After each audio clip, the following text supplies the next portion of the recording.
한국을 무시하고 배신했던 국가들에게 한국이 제대로 복수를 시전하고 있습니다.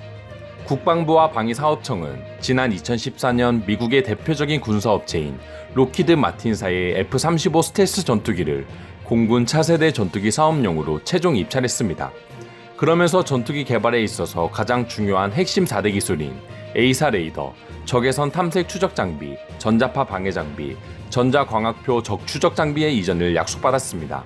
하지만 약속과는 달리 미 의회에서 해당 모든 기술 이전을 돌연 금지하기에 이르렀고 결국 한국은 차세대 전투기 개발 사업이 난간에 봉착하고야 말았습니다. 결국 국내 방산업계는 오랜 고민 끝에 국방과학연구소를 중심으로 4대 핵심 기술을 직접 개발하기로 결정했습니다.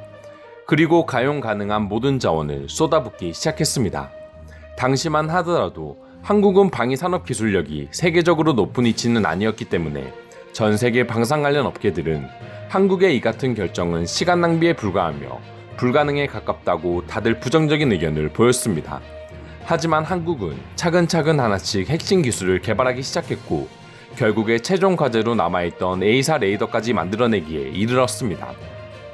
1970년대부터 시작된 국내 방위산업은 불과 40여 년밖에 지나지 않았다는 점을 생각한다면 그야말로 기적이라고도 부를 수 있겠습니다. 한국이 처음으로 방위산업을 시작했을 당시만 하더라도 미국의 구형 무기를 겨우 복제하는 수준에 그쳤기 때문입니다.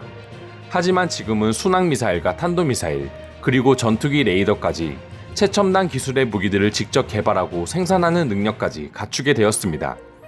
한국의 차세대 전투기 사업의 경우 인도네시아가 국방력 강화를 위해 20%의 분담금을 투자하기도 했습니다. 하지만 계속해서 흐지부지한 모습을 보이며 5천억 원에 달하는 분담금을 계속해서 미납해왔고 뒤에서는 다른 국가들의 전투기를 구매하려는 모습을 보이기도 하면서 많은 한국 국민들의 분노를 사기도 했습니다. 하지만 미국의 기술 이전 거부에도 불구하고 한국이 자체적으로 A사 레이더까지 개발하고 시제기 조립 영상까지 공개해버리자 인도네시아는 발등에 불이 떨어져 다시 한국을 찾기 시작하고 있습니다. 그만큼 A사 레이더는 전투기 개발에 있어 엄청나게 중요한 요소이기 때문입니다. 한국의 A사 레이더는 단순히 우리만의 잔치라고 말할 수도 없습니다.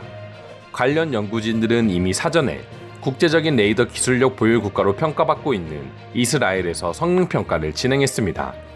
그리고 이스라엘 관련 업계는 한국이 자체 기술로 최초 개발한 레이더라고는 볼 수 없을 정도로 부품 성능이 기대 이상으로 훌륭하다며 합격 판정을 내렸습니다. 사실 A사 레이더의 경우 세계 유수의 전투기 개발 제조업체들이 극비리에 붙이고 있는 가장 중요한 기술 중 하나입니다.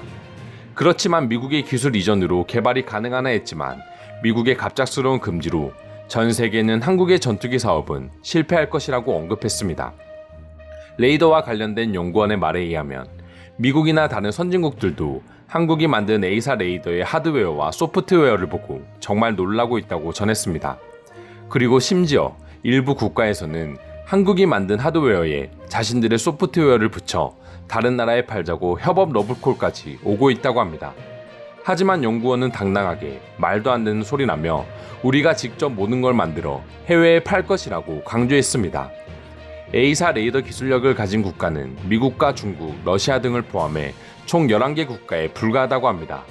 그 어떤 관련 기술도 가지고 있지 않던 한국이 불과 몇 년 만에 A사 레이더 기술을 가진 전 세계 12번째 국가가 된 것입니다.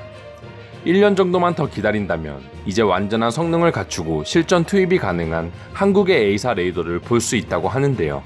과연 그때 한국의 방위산업 위상은 어디까지 올라가 있을지 궁금해집니다. 이상 종크TV였습니다.